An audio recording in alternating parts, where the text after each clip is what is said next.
Everyone, thanks for coming.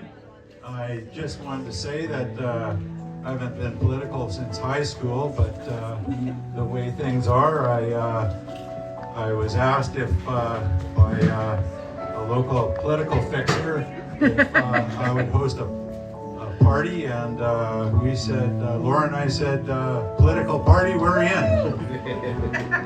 So anyhow, and that's all I have to say. Thank you. This is Karen McPherson. Thank you. I was the person that asked Ken would you be open to this, and he readily agreed, which is excellent. So thank you everyone for coming this afternoon. I think it's an important time for our province and for our country. And you know, as a kid when I was growing up, we talked politics in our home all the time. We talked it in our community as well.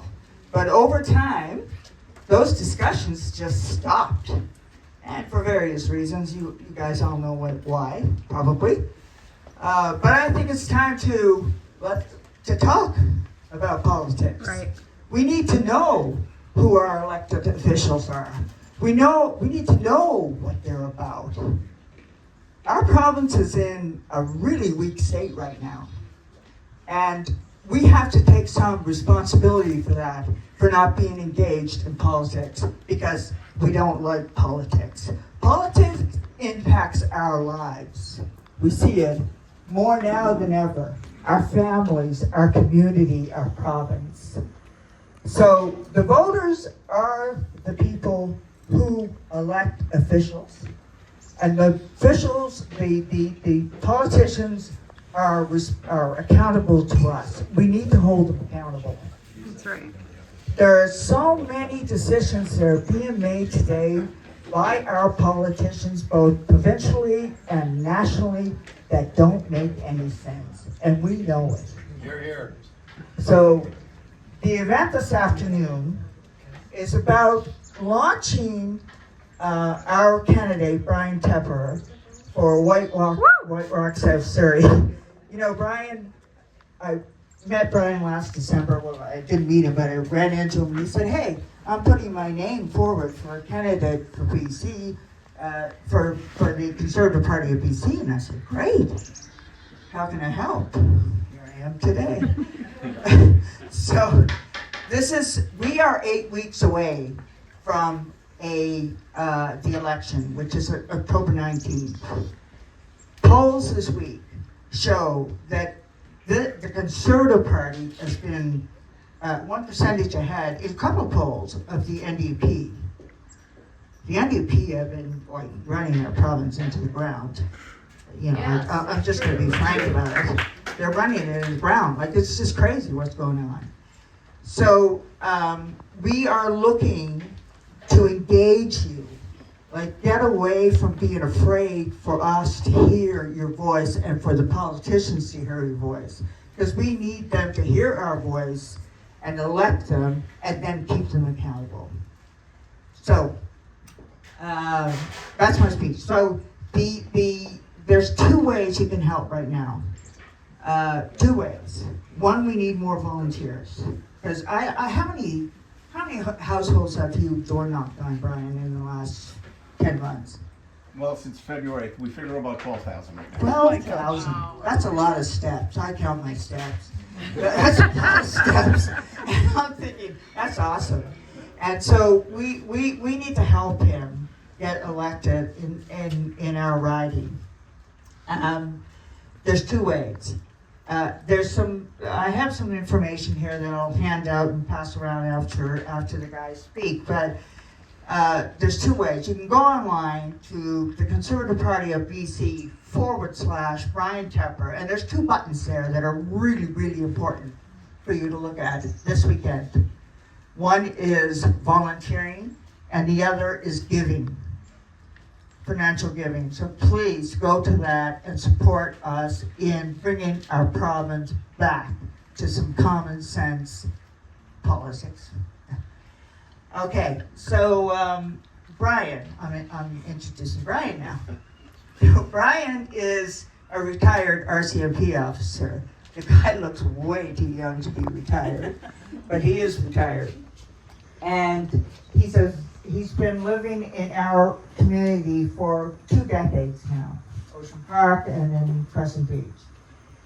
Him and his beautiful wife, Rona, are very actively involved in our community. Yes, Rona?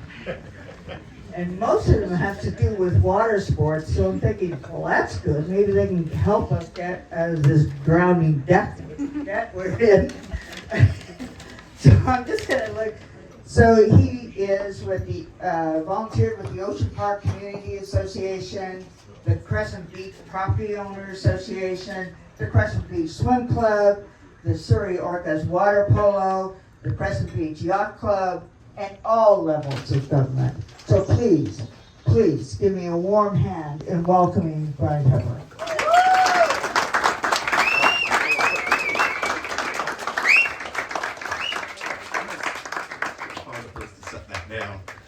Take it away, Bryan. Woo!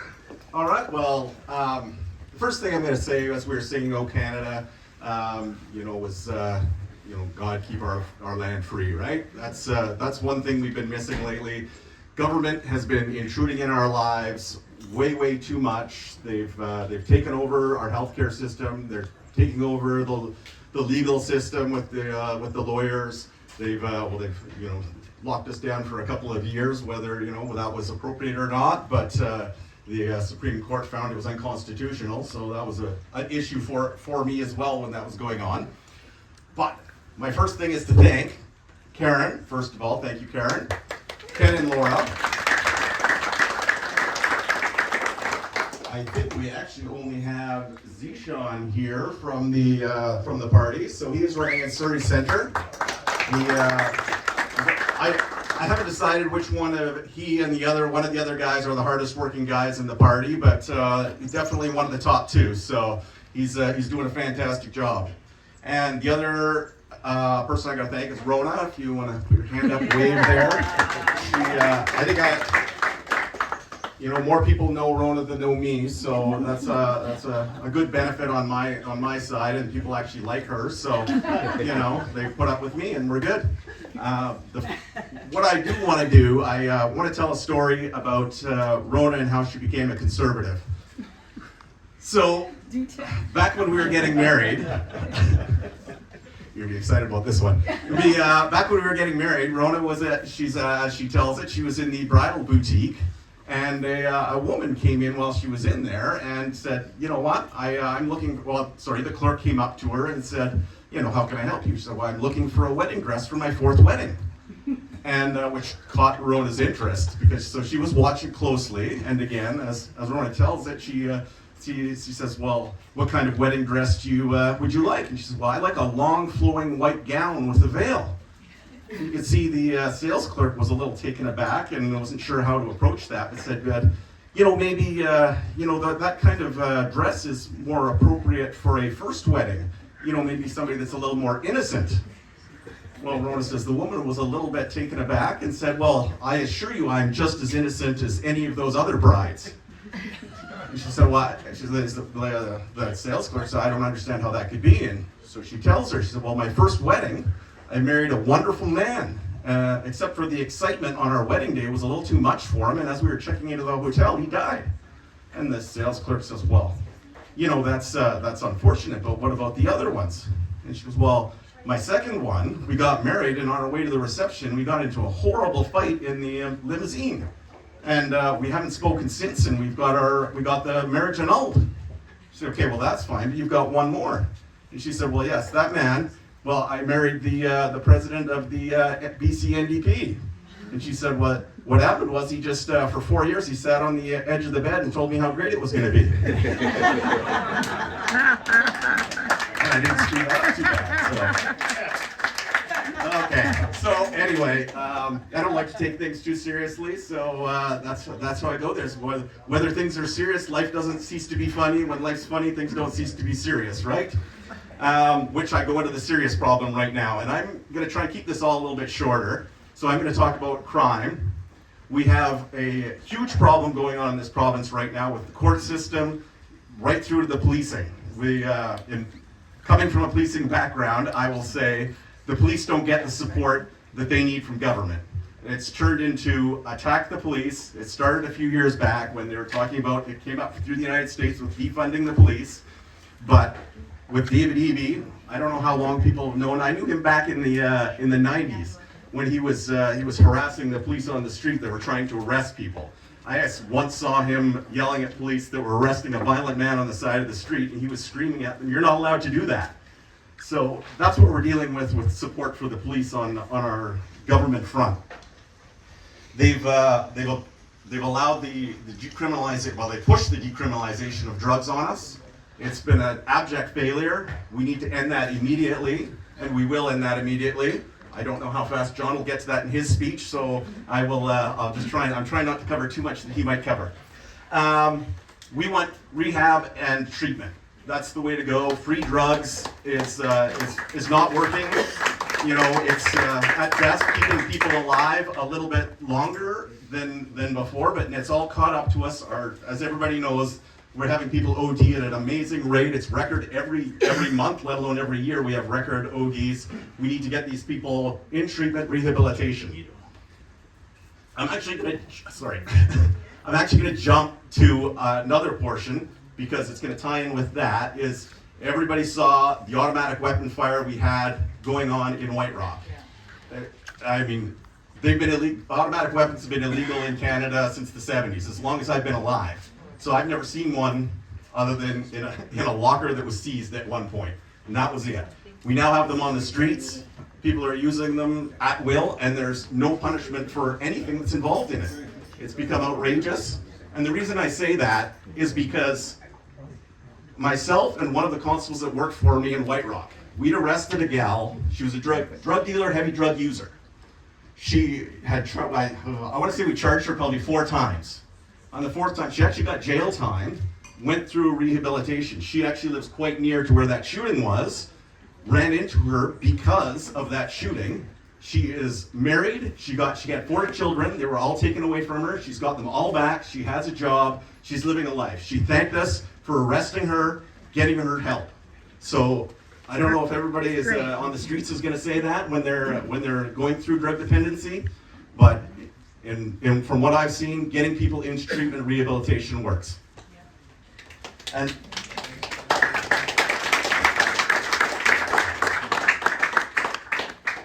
our court system, the catch and release system we now have.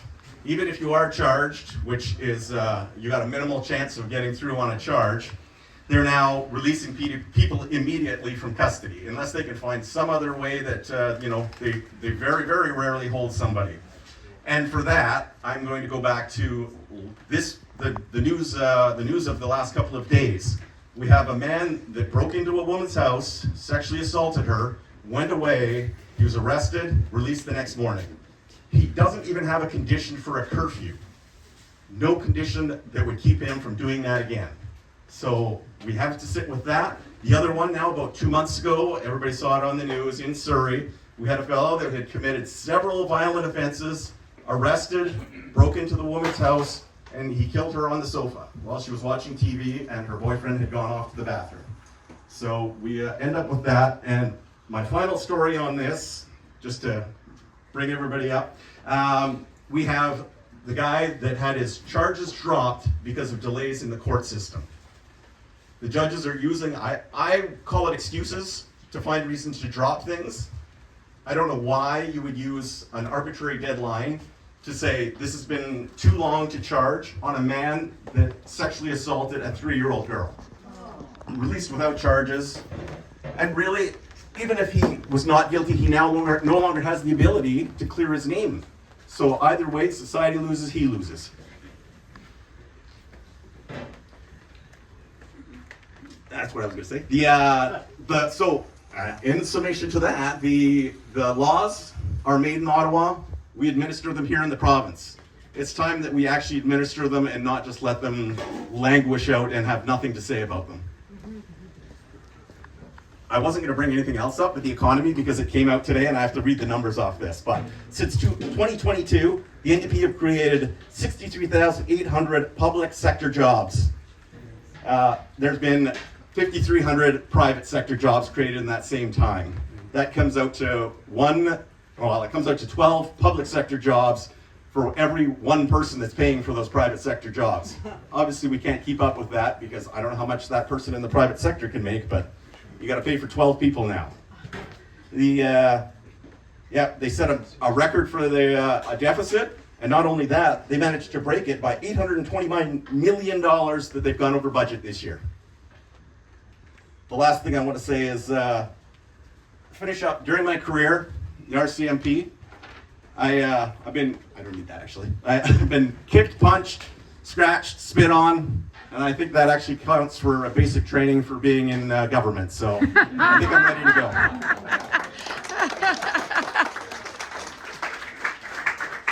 All right, so now the important bit here. Okay, I want to introduce you to someone we'll all get to know very well in the next 4 years, and a man I respect more every time we talk. When I first met John, I hadn't joined the Conservative Party of BC. He was in South Surrey at a rally that is now going to be my campaign office over on King George Highway. You'll see signs soon, I believe. You know what, I'm going to say John, and if you look at John, he seems an unassuming man, but when I heard him speak, there's something that drew me in. I think it was the no-nonsense nature of his presentation. And that had not been happening in the last party I had been part of.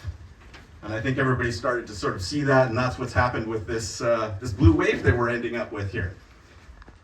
At the time, I hadn't been thinking about running, but thanks to several of the people here, there's a few of you out here, I just won't go through that, but, and then there's a couple of others, they sucked me in, so it took me a little while to decide. I think it was the springtime. I probably met John, talked to him in probably May, I think was the first time, and we were sort of discussing it, and then it took till December to finally decide to run.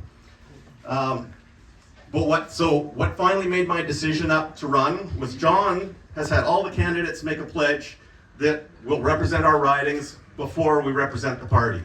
And I think that's a novel idea, isn't it? Yeah. Let's get back to representing our people. Since then, John has done nothing but impress. Interview after interview, he's rock solid on common sense. We don't worry about who gets the credit. If it's a good idea, it's a good idea. We don't need any more problems like the bridge and tunnel fiasco that we've had. We had a bridge, somebody else came up with the idea, new government came in, canceled it, we need a tunnel. Whatever works the best, what we should do. I don't care who comes up with the idea, I don't care who comes up with the credit. That's how we've managed to attract candidates. Well, John has been the one that's attracted candidates all over the political spectrum. We've had old NDP people join us. We've had some Greens come over. And then, of course, a lot of us came from the old Liberal Party. So that's what we're up to today. So, with that, I want to introduce John Rustad, leader of the Conservative Party of British Columbia, and our next Premier. Woo!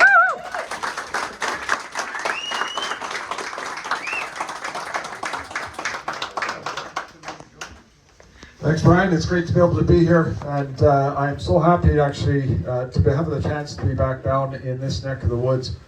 I've been traveling around all over the province, and I can tell you there's one thing in common that everybody has, and that is they want to get rid of this socialist government and the absolute destruction that it's doing in British Columbia. Because it doesn't matter what sector you look at or what component you look at, lives are being destroyed by the drugs, the economy is being destroyed, our resource sector is in a mess. We've got a crisis in housing, we've got a crisis in affordability, we've got a crisis in healthcare, we've got a crisis in everything. And I got to tell you something, when I go around the province, people are really frustrated. They're saying, why should I stay here in British Columbia? 1 in 3 people in this province are thinking about leaving. 1 in 2 youth are thinking about leaving. And that's the really scary part, because that is our future. I mean, that's where their kids or grandkids, that is the future of the province. And they're saying, I can't make a go of it here in this province. To me, that is what is just so wrong. British Columbia is the place that everybody came to. And it doesn't matter if you're 5th or 6th generation or whether you just moved here. Everybody came to this province with that hope to be able to build a future, to be able to find a way to be able to provide for your family, to give your children that opportunity or your grandchildren that opportunity. That was the promise of British Columbia. And that, quite frankly, is what has now been destroyed. And it's not just the NDP. I mean, this has been happening over a number of years. But the reality is we've been so wrapped up in BC, in ideologies and in politics, that we've forgotten the basics. which is just servicing people, making sure that everybody can have that opportunity to build a future, making sure that everybody has that opportunity to be able to say, I'm proud to be a British Columbian. And I can tell you, I am a proud Canadian, and I'm a proud British Columbian. And we've got a government that has actually told the public sector, you can't call people British Columbians because it might offend somebody. And I'm sorry. You know, like I say, I'm proud to call myself a British Columbian. I'm proud to call people that live here British Columbians because this is a great province. It has all that potential. There's so much that we need to do. And like I say, you know, Bryan touched on so many things beforehand. It's so many things to do. Like, where do you start? We're running an $8 billion deficit, the largest in BC's history. 10% of our budget is a deficit. We have all the resource sector that's looking at leaving this province. They can't make a go of it. Where do you start with all of this? And I think about it, and I think, you know, the place to start as the Conservative Party of British Columbia is really just simple. In everything we do, let's strip away the layers of bureaucracy, let's strip away the layers of process, and let's just get back to the basics of getting things done. Now, some language I like to use, and I'm probably going to use in the speech in the debate, but I'll use it here. Really what we need to stand for is just to get shit done. And I'm sorry for using that language, but that's what we have to do. So for example, in the situation with the addictions and all of those sort of problems, and Bryan talked about it and related some stories, we just need to get rid of the decriminalization. I mean, it makes no sense. We're taking tools away from the police to be able to have a civil society. If somebody is doing drugs in the doorstep of a business, the police can't do anything about it if it's decriminalized. Now, Eby said he's going to back away from doing this. That's fine. And then he sends Bonnie Henry to Ottawa that says he wants to double down on decriminalization and expand safe supply, so that safe supply be available in our basically our grocery stores. I mean, it's just crazy to think. She is an employee of the government. She's representing the government. She's going out and promoting this. They basically says, no, we're not going to do this. Well, let's wait to see what would happen after the election should we have that tragedy of an NDP government again, because clearly that is what he's looking at doing. So we'll end decriminalization. We're going to end safe supply as well, because all that is doing is creating the next generation of addicts. Addicts are going in, they're getting safe supply, they're coming out, they're handing it over to the dealers are then handing them the street drugs that they want. Then the dealers take those drugs and then start distributing them, start selling them. This doesn't make any sense to me. We need to build out everything from doctor-prescribed treatment to short-term treatment and recovery to long-term recovery, because sometimes it takes more than just to get over an addiction. Sometimes they have to actually learn life skills, break the chain of habits that they have, and have that ability then to be able to find a future. We're actually going to have to look, quite frankly, at involuntary care. What I mean by that is, if you've got somebody who's OD'd and has been brought back to life, clearly under the Mental Health Act, they are not capable of making a decision for themselves. They are at risk of harming themselves. And I think it's the role of government to say, if somebody's in that state, the government needs to step in and put them into care, put them into treatment. And so that's what we will do.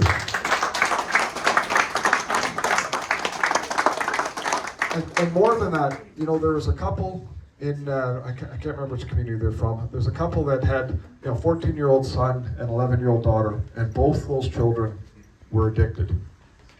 Both those children were suffering from addiction. And in British Columbia, if those children did not want to go into care, or into treatment, I should say, there was no option for you. There was no way as a parent that you could help your child. So in that particular family, they took out a second mortgage and spent $20,000 per child to send them down to the States into treatment. Now the good news is, they both come back. One is now into university, the second one is graduating, so and they're doing just fine. And I think any parent would want that for the child. Any parent would say, I'm going to do everything I can for your child, because at the end of the day, that's why you have children, right? You want to be able to look after them, you want to make sure they have a good future. So we've got to give that option in British Columbia. If a parent is sitting in that situation where they want to be able to help their child, we are going to make sure there's an opportunity for them to be able to have that service here in British Columbia and to get them healthy and onto a track where they can build their future, because it's just the right thing to do. One more thing on the addiction stuff I just want to touch on, and that is, many years ago, we did away with long-term care. The drugs that are on the streets today, doctors are telling me within 2 to 3 years can cause permanent brain damage. There are many people today that will never be able to recover to a full lifestyle. There are many people today that do not have the ability to be able to carry on in society. And we seem to think it is okay and humane to leave them living on a street. And I just think that is completely wrong. I think as a society, we need to be able to care for these people. We need to be able to provide them with some level of dignity and some level of care. And so we're going to do that. We will create facilities to give an opportunity for these people to have that level of care so that at least they can have some sort of quality of life in our society and not be out living in the streets. Because like I say, it's just the right thing to do. And we're liable to get challenged. We're going to have to fight it. I get that. But at the end of the day, this is what we need to be as the Conservative Party. It's not about the politics of one side or another. It's just to stand for what's right. Try to do the right thing for people in British Columbia. And so that's an approach we're going to take in everything we do. I want to go on talking a little bit about the economy. I mean, there's so many things we can touch on, but look, nobody wants to invest in this province. You know, think about it. Our forest sector used to be, the backbone of much of the economy. It has actually lost almost 2/3 under the NDP in just 7 years. It's just absolutely devastating. We've gone from cutting close to 75 million cubic meters, and this year I'll be surprised if we even hit 30 million cubic meters. It'll probably be less than that. This is what the NDP have done to our forest sector. And forestry, sometimes controversial. Some people say, well, we shouldn't be cutting trees, we should be cutting trees. We have 60 million hectares of treed landscape in British Columbia. We only operate on about 22 million hectares. That means there's 38 million hectares of our forest and landscape that will never see industrial forestry activity, ever. It's already there, it's locked in. Out of that 22 million hectares that are left, much of that is under tremendous constraints already. But what we need to do is we need to create stability. We've got a situation where a government will not issue permits. They won't allow for people to be able to access the fiber. And if you can't get permits, how do you operate? You don't have the trees. So we've got a situation, for example, in Merritt, where we had these big wildfires go through. There's millions of cubic meters of wood that has been damaged and is dying or is dead. And they can't get permits. They can't get permits to cut that wood, to get it back replanted, to do the rehabilitation that needs to be done on the sites. And that's, to me, is just crazy, because people have lost jobs. Now, the mill managed to get up and running. They managed to get another permit, so they got a little bit of wood to move through. But this just seems to be absolutely silly. Why wouldn't we be issuing these permits? Get those sites rehabilitated. Make sure that, they can become productive forests again. In Alberta, when they have a big wildfire in Alberta, 3 weeks later, they've got the permits. And they're out logging, and they're out doing the rehabilitation work, and they're planting, and getting it back to a healthy state and a healthy forest. And yet, we could take years, and we're not even getting these permits out the door. So, these are things we're going to change. We're going to get to a place where, to get things done in British Columbia, we're going to have a single project, single permit process. So we're going to strip away these layers of bureaucracy, all this time, all this cost, and so that we can drive investment in this province. We have 17 mines in this province which are permitted or ready to be permitted. Those 17 mines represent a $38 billion investment, will generate between 12 and 13,000 jobs. And over the life of that mine, those mines will add about $800 billion to British Columbia's GDP. We want to fix healthcare. We want to fix addictions. We want to fix crime. We need revenue to do that. And so we need to be able to get to yes on these projects. We need to be able to ensure that they can get through and we can drive that investment in BC and people can have a reasonable expectation for return on their investment.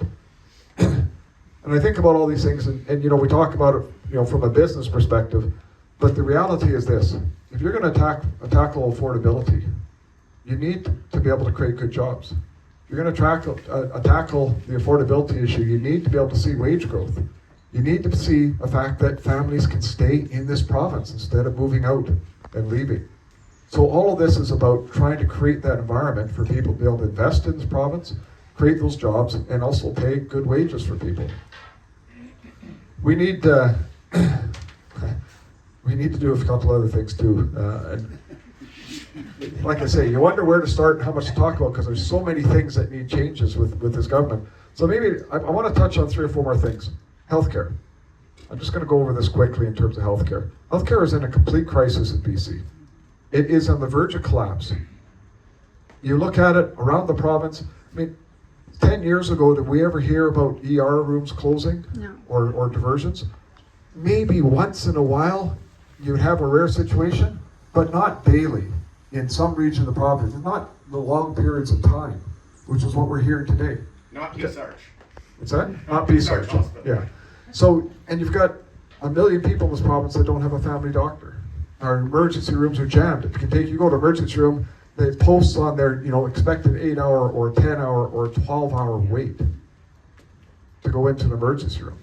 I mean, there was a expecting mom who went into Surrey Memorial to deliver. She was in labor. She waited there 8 hours in the emergency room. And they finally said, I'm sorry, we're not going to be able to fit you in. They had to put her into a cab. And she had to travel to New Westminster to go into the emergency room at New Westminster. And she got into the emergency room at New Westminster, and they saw her condition and rushed her immediately in. She was within an hour or 2 of dying and losing the child. That is the level of care we have, and that is completely unacceptable in this province. When you have, somebody who calls me and says, my wife has got a very aggressive cancer. She needs surgery. And the response from the system is, sorry, we can get you in 2 months from now. That is unacceptable in this province. This is why we need change, right? We need to get to a system that we're actually focused on the people, not on the system. In I think it was August, September of 2022, there was a court case, Bryan Day versus the province, and there was a bunch of things around that. And the argument that the province made essentially was saying that the system was more important than patient suffering. And the worst part is the judge agreed with the province. So this is why we need to bring about change. So what we're going to do is we're actually going to look at models that are working far better than British Columbia. So we're looking at the European models that are they're universal health care, just like we have here in British Columbia. Everybody, the government pays for the services, but the government will purchase those services from both government and non-government agencies. Because what ends up happening with that is you're better utilizing the professionals that we have in the system. There's a surgeon in Vancouver. He was a top vascular surgeon. He's retired. He worked at Vancouver General. And he would get 8 hours of surgery time a week. He could very easily be doing 20, 30, or 40 hours, but that was all the time he was given in a week. And he would often go into the system for an 8 o'clock start. Usually there was delays, sometimes as late as 9 or even 9:30. He'd be working through his surgery list over the day, and at 1:30 in the afternoon, an administrator would come in and say, you're going to be done by 4, right? That's all the time you have. There'll be consequences if you're not done by 4. So he would then wrap up his surgery, and he would look at the next surgery and say, if there are any complications, could I get this completed by 4? And if the answer was no, that was the end of his day. Because the system is more important than the patient. And this is why we have to shift this thing around and put the patients first. Make sure that the money follows the patient, and that as a government we're purchasing services. Make sure that we put in guarantees for wait times, particularly for things like surgery. If you need services in surgery, for cancer, if you need those services and we cannot deliver them in the timely way within British Columbia, then we'll purchase those services from another jurisdiction, whether it's outside of the province or even outside of the country. Because, in my opinion, we've got to make sure that we put people first, that they get those services within the time that's needed. So it's a big shift in terms of how we do healthcare, and I can tell you whoever the finance minister is going to pull the hair out and curse and swear at me, because what it means is that it isn't a fixed cost for healthcare, but it's a cost that follows the patients and deals with the wait lists that we have and the wait times that we have, so that we can get those services improved. Now the good news is, over time, this will actually end up saving us money, because our healthcare system is the second most expensive in the world. The ones in Europe that are using this kind of model are actually much more cost effective on a cost per capita basis. And here's one of the reasons why. In Canada, or sorry to say in Germany, Germany has twice the population of Canada, yet Canada has 10 times as many administrators. The system is completely burdened with all of this administration and process that's in place. Close to 40% of the nurses today are administrators. We need to get these people back, delivering services on the front lines for people, not pushing paper and creating, this mess of bureaucracy that's happening in our healthcare system. So we're going to do that. We're going to clean that up, and I tell you, that's going to cause a lot of fuss, be a lot of problems. But the good news is we can do all of that within the Canada Health Act. We don't have to have changes from Ottawa to be able to implement it. And we just have to be brave enough to say what we have is not working, so we're going to change it. And we're going to have to go through all those issues that we need to make sure that gets done. I want to touch on education for a second. Because when we talk about our kids being the future, of course, educating is one of the most important things that we need to do. Our education system has become very focused on teaching kids what to think, instead of teaching kids how to think. So we need to reverse that. We need to make sure that all the material in our education system is neutral, that it's giving kids facts, that it's preparing them for their future. Brent, nice to see you here. Glad you can make it. Brent Chapman, he's our candidate. Surrey. So we need to make sure that that's the way our education system. And so this stuff that's going on with, and I hate using this language, but there's no better way to describe it, the sexualization of our kids in our schools, that's got to come to an end. That nonsense has got to be taken out of our schools, and that's so true. And so we're going to do that, but we're also going to make sure that we put in a very solid anti-bullying program and support for students that need it, because there's lots of kids that have challenges. We want to make sure that every kid has an opportunity to be able to learn, have their education, have support, and get through these difficult times.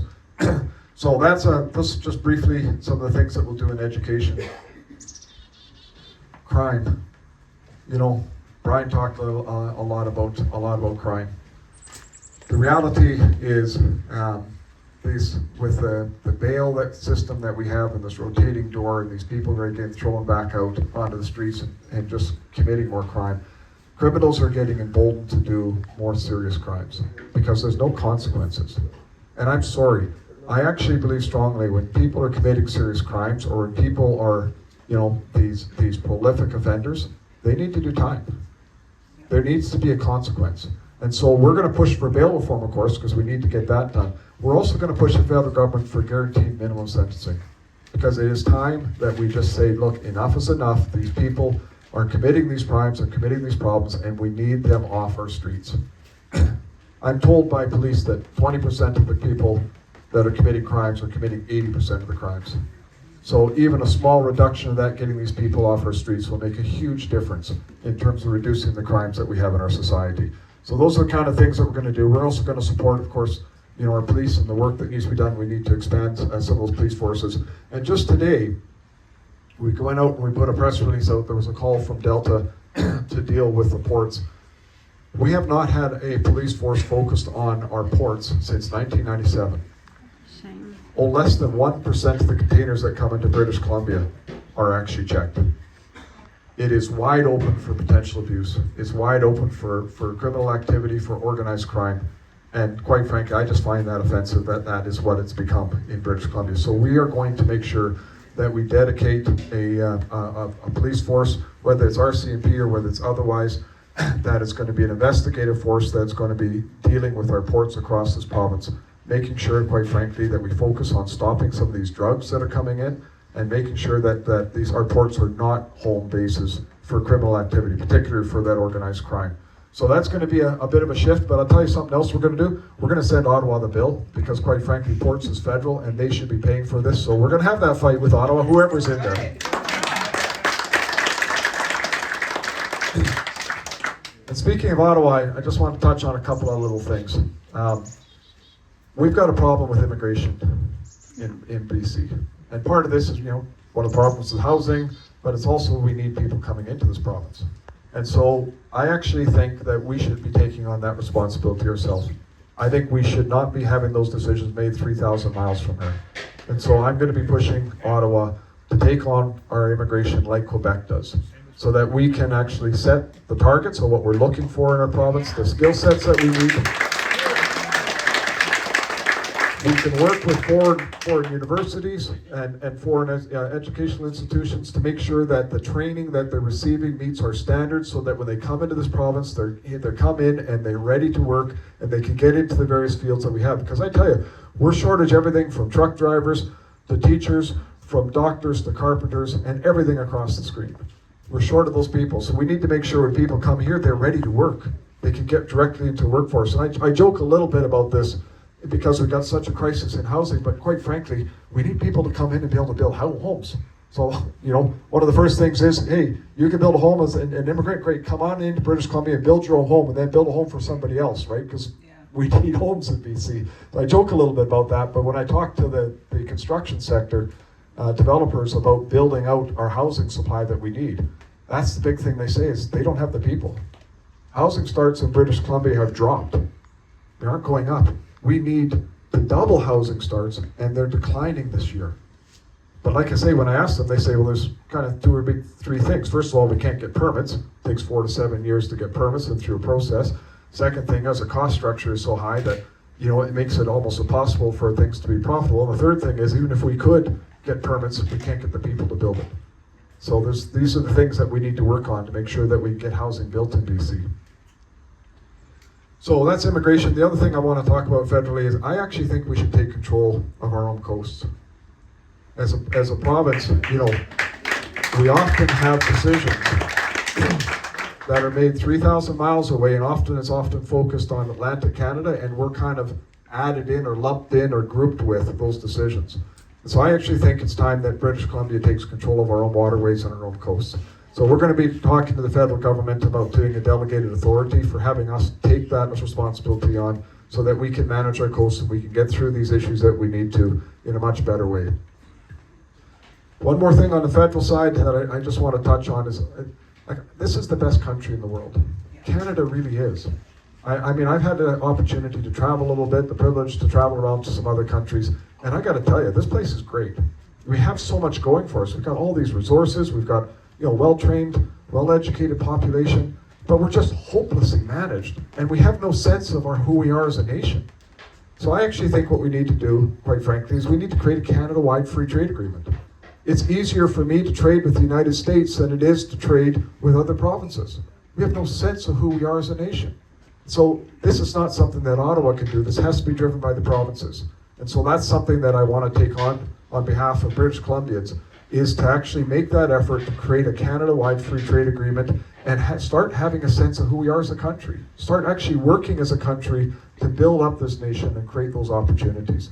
Because we've got, you know, some provinces that are saying, you know, they want to go with the Sovereignty Act, and other provinces saying we don't want anything to do with the other guys, you know, all these fights and stuff. We've got to put all that aside. Because quite frankly, if we, as a small trading jurisdiction, which is what Canada is, even though we've got lots of goods to trade, you know, we need to have that sense. We need to be able to make sure as a country that we are looking after each other, looking after our backs. And speaking of that, I want to get back to the 3 basics that as a government we need to do. There are 3 things you need to survive. You need housing, you need food, and you need energy. And right now, government is taxing the crap out of all 3 of those things. So we're going to do everything we can to expand our agriculture production. We need to double agriculture production in this province to look after it. 2/3 of the food that we consume comes from outside of our province. So we'll deal with that. We're going to get rid of the carbon tax. We're going to drive down the cost for our fuel, make sure that life can be more affordable. And we're going to do significant steps on improving not only supply of housing, but affordability by dealing with tax measures and dealing with changes to our building code, driving down those costs and making some strategic investments in communities to drive down those development charges. There's a lot of work to do, folks, as the Conservative Party. There's a ton that needs to be done. And I've said to the candidates, and they've heard this many times, that you know, should we have that honor of forming government, be prepared for a lot of work. Because there's so much change that's needed. There's so many things that we need to get done in this province because we have been going in the wrong direction for just way, way too long. And this NDP has driven us into the ground. And we need, quite frankly, just to be bold enough to say enough is enough. let's get back to just common sense change in this province that can help to improve lives and make us proud once again to say we're British Columbians. Thanks everybody for coming out.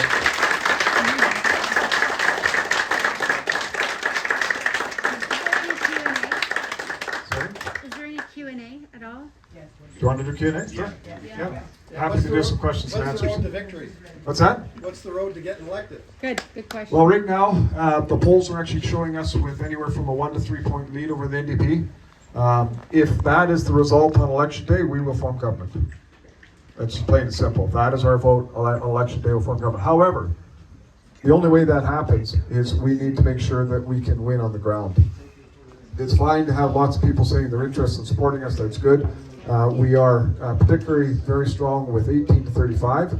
You know, the young people that desperately want change, and it makes sense that half the people want to leave this province because they can't live here. Obviously, they're not going to vote for the government that's driving them out of the province.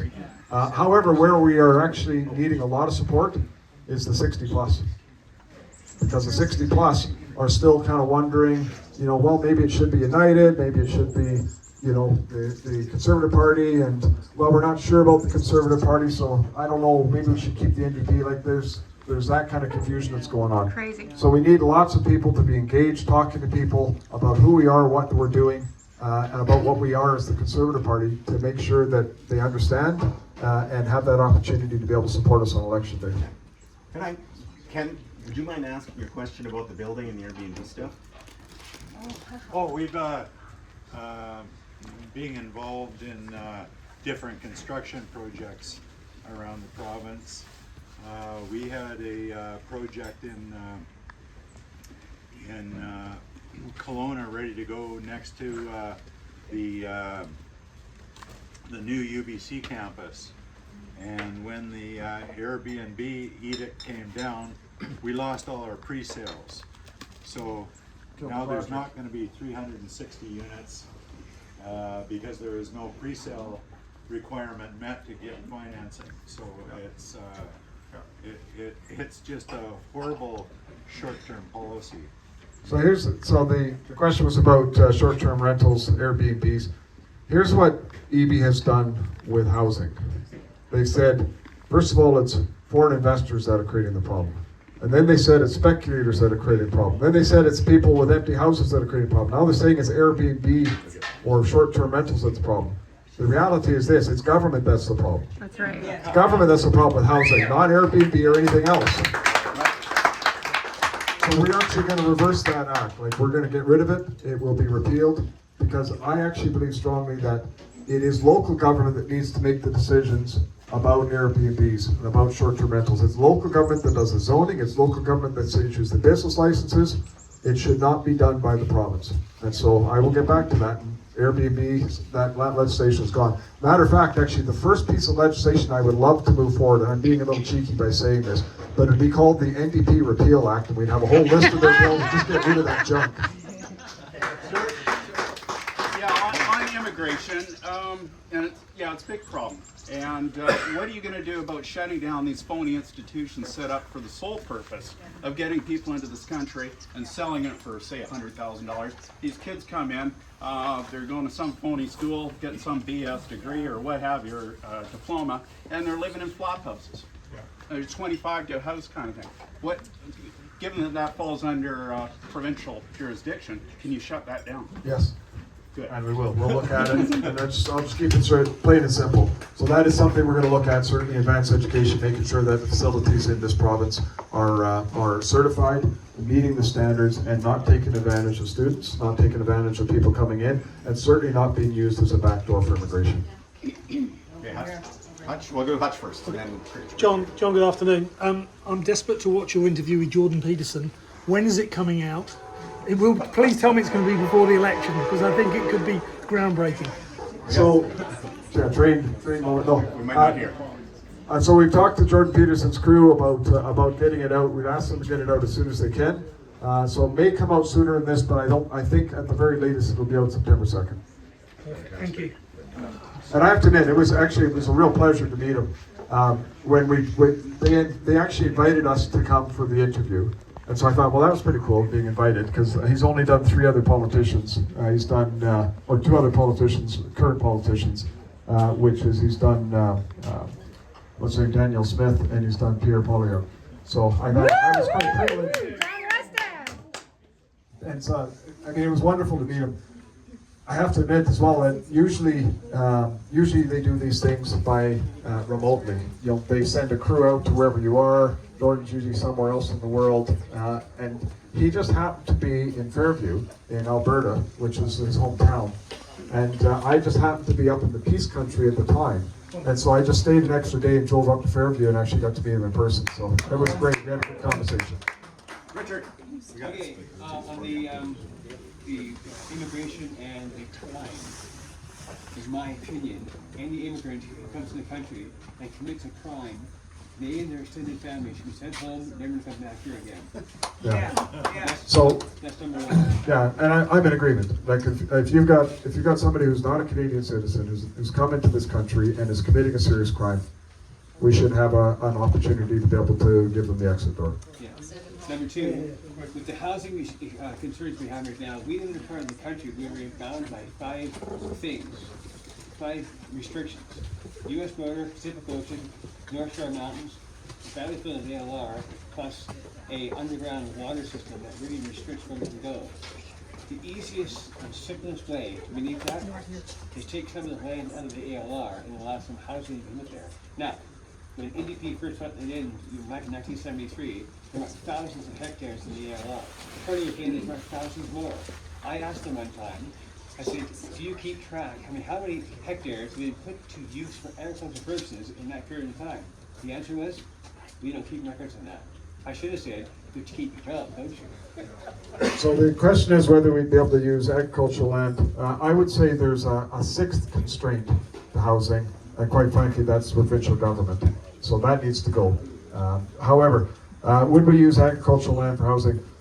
Our priority initially here is going to be to double food production and put a plan to be able to do that. And so we want to make sure that our agricultural land can meet those needs that we need in this province so that we can look after our own people in terms of meeting those needs. However, there is agricultural land that is, the soils are very poor or rocky, that is isolated, that will never be able to be used for production. And we want to be able to look at that land with an eye to being able to do something, whether it's housing, whether it's industrial land, whether it's for schools, whatever the case may be. So we are going to take a look at some of that, but the key is we want to make sure that we're on that path that we need to be able to increase our agriculture production in BC.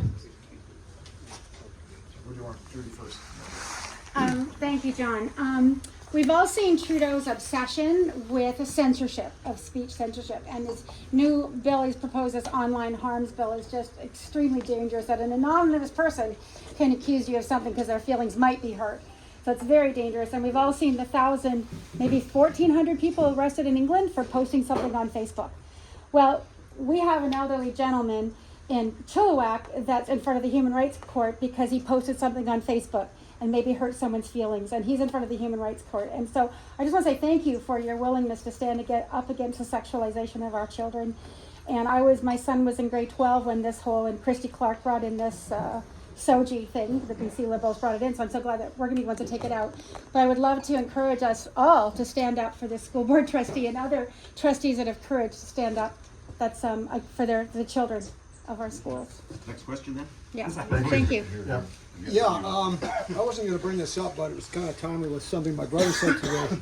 I'm the grandson of a chief, Indigenous. I'm entitled to status. I refuse to get it because it's racism, and it's rampant in Canada. Nobody can talk about it because you get erased if you question the way the government is. I mean, we have incidents down here in Crescent Beach where you can't dig a post hole in without having the archaeological team come and till the soil in case they run into something. Yeah. And it's the disgraceful part of it is growing up in a household that family and good friends are Indigenous. It denies access to a good life by so many Indigenous children that are stuck on reserves, having to fit into this mold that their political leaders want to promote because of all the money they get. And my brother sold his last fishing boat today to a young Indigenous fellow who told him that people don't know what it's like to be in a hierarchy where you have kings and queens. It's like at the medieval times. We're just serfs, he said. The money goes to the band councils and the chiefs, and we don't see anything of it. If anybody that's been, I've been all over the coast and up in the interior and seen what the conditions are like on these reserves. And I asked a good friend of mine one time what he did with all the money he got, and he said, David, life in the reserve is just like life off. The rich are getting richer and the poor are getting poorer. And my point is that most people in our society and province and the country can't even talk about this, but they'll talk about it privately because it's a big concern. And you're talking about doing all these things with developing houses and everything, and business and logging. You keep running into special situations with the local bands, and I don't want to put you on the spot because it's so easy for the media to say, oh, this guy Rustad, he's obviously against Native, and it's nothing to do with being against Native. It's being for Natives as regular folks rather than special folks. And I'm glad you raised that, because it is a big issue, and in many cases it's the elephant in the room on so many issues. So you may not know this, but I used to be the Minister for Aboriginal Relations and Reconciliation in BC. I was that for over 4 years. I signed 435 agreements with First Nations. I know how to get things done with First Nations, to work through things. I signed all the pipeline agreements out to the coast, well, not quite all of them, most of them on the coast, worked on sites on that, dealt with getting mines open, dealt with all these sort of issues. So the challenge we have is this, and I'm going to take a minute to talk about this. So, sorry about that. It's not me, it's you guys. It's okay. We're okay. We're okay. This is good. So, we have a constitution. Section 35 of the Constitution has enshrined Aboriginal rights, which also includes title. There's nothing we can do. The Constitution has created two classes of people in this country. It has. And so it is what it is. Unless we're going to change our Constitution, which I think has got about a 0.00001% chance of that happening, we have to live with this. We have to deal with this. And which was a lot of what I did when I was the minister, is how do you work through and how do you deal with this. So what the government is currently doing with the approach which is called DRIPA, the Declaration of the Rights of Indigenous Peoples Act, we're going to repeal that act. Yes. Yes. And people say, how could you do that? You're racist. And I say, no. Reconciliation is a people to a people. It's not a government to a government. Government to government is part of it, but it's people to people. And if you've got a piece of legislation that is creating friction between people, that is not reconciliation. And that's why it has to go, it has to change. So we'll keep using UNDRIP as some guiding principles in terms of how we work with First Nations. But what we want to focus on is actually going to what we call economic reconciliation, where we build out additional new economic opportunities that First Nations have the opportunity to be able to fully participate in that, to be able to build out for their people so that we see Indigenous and non-Indigenous prosper, and that it impacts the people on the ground level, not just the hierarchy.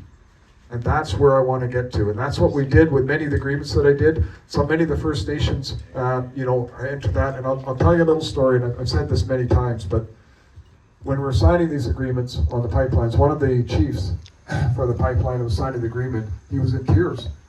And I was thinking, oh my God, this is bad. Like, we shouldn't be doing this. And he said, no, you don't understand. The week prior, 5 youth had tried to commit suicide and 1 had died. This opens up an opportunity for hope, opens up an opportunity for them to be able to see a future, to be able to see something beyond the cycle of poverty that they've grown up on reserve. To be able to hope that maybe they can have a prosperous future and build that too and have respect. That's what we want to be able to build in BC, right across BC with all the opportunities we're looking at with First Nations. And let's get away with this, this issues of government to government and money transferring and benefits not going forward. Another government check is not the answer. Creating an economy, getting people engaged, having them going out, being able to buy cars and houses and going on holidays, that is how you solve things. That's how you bring about true reconciliation. That's time for one more. You want more? One more. Okay, well, who's got a question? Any other questions? Over there. Well, sorry. Hi, sorry. Bill 44. How do It'll you? get repealed. Yeah. Yay! That's an easy one. And so, for people that don't know, Bill 44 is this bill that provincial government has come in and said, we're overriding your official community plans. We're allowing for densification up to 4 or maybe even 6 residents on a single lot. And by the way, part of the bill also says you don't even get to have public input. We're canceling any opportunity for public hearings. So that, in my opinion, is just draconian. That is an overreach by government, by an authoritarian person who is David Eby. I mean, David Eby is a hardcore socialist. He's an authoritarian. 2 generations ago, we would call that a communist. But most people don't know what communist is anymore, so that's what he is. So we'll bring that to an end, because I actually believe strongly you can't, as a province, step up to the plate and say, we're going to expand housing, we're going to expand, those opportunities, because you aren't dealing with parking, you're not dealing with traffic, you're not dealing with water and sewer, you're not dealing with parks, you're not dealing with playgrounds, you're not dealing with schools, you're not dealing with any of that kind of stuff. And so all you've done is created chaos. So the government makes it sound like they're doing something good, and at the same time, they're actually creating tremendous problems. So we'll get rid of that, but what we're going to do instead, we're going to work with municipalities, we're going to try to get pre-zoning done for densification. They will go through the process in terms of changing their official community plan for that, and then we'll come in and support for things like water and sewer upgrades. And so when developers come in to be able to build out houses, or whether it's mom and pops that want to build it, or whether it's somebody else, they don't have to go through that long process. What's the question? Sure, go ahead. No, go ahead. Well, I'm kind of worried. I appreciate you coming here today. I got much more confidence in you. I didn't know really much about you. I'm worried about the right vote being split. Yep. I think everybody in the room is worried about that. You're on a good track. You got my vote. Thank you. You left the United Party. I was kicked out of the United Party. Being a climate change denier and stuff I've never read denied on climate the- change. So this could come up as one of Kevin Falcon's sort of weapons. Carbon tax, I've read about that it is penal to our country when other countries are just going to supply the same product without having that tax, so you're killing our industry. Is that sort of your defense to Kevin's attack on your being a climate change denier? You know what? When Kevin attacks me on things like that, I will be attacking the Premier in my response. Because he's at 9% in the polls, why would I be wasting time debating him?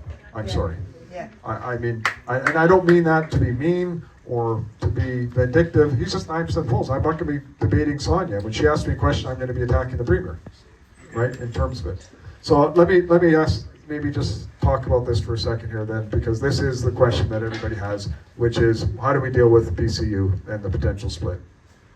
Everybody points to 1996 and says, the BC Reform Party at the time, or Reform BC, whatever it was called, got 9% of the vote provincially, and yet that ended up leading to 12 or 16 seats for the NDP, and they ended up forming a government. There's a huge difference today.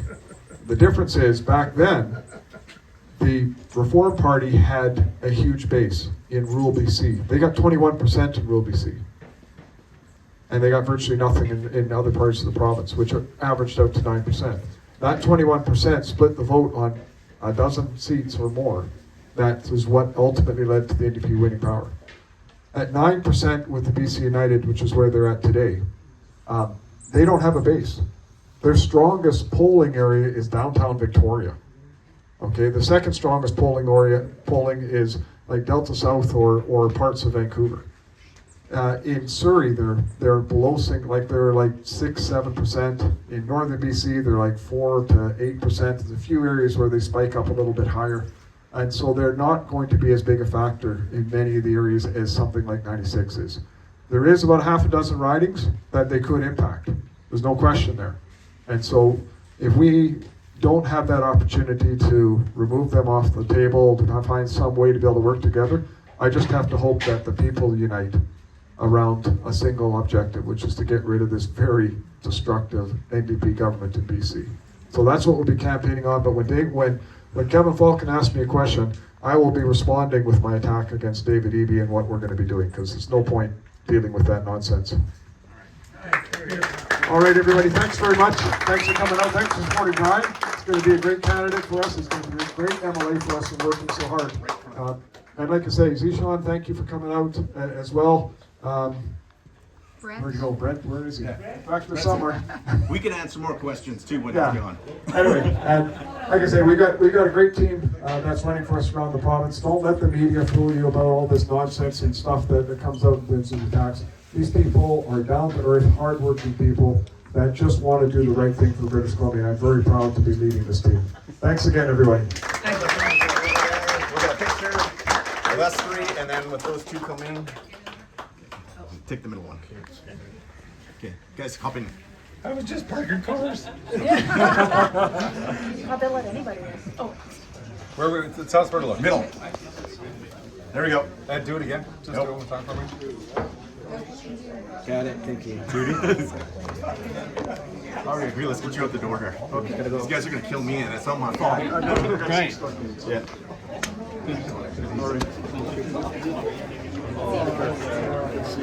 I'm sorry. Thank you. Good friend of mine is your candidate in Penticton, so good. So we're going to send this Okay, folks, that ends the speeches. So I just want to remind you all that we need your help and go to Be the Conservative Party of British Columbia and put your hand up for volunteering, and please donate to the party.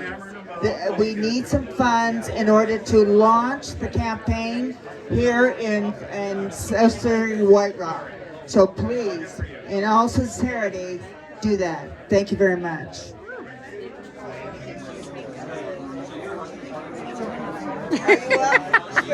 I'll volunteer.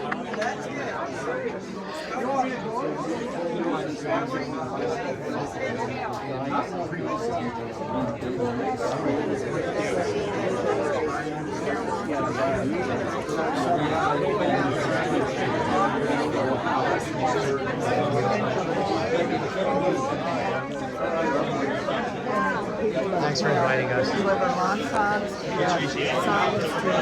residents.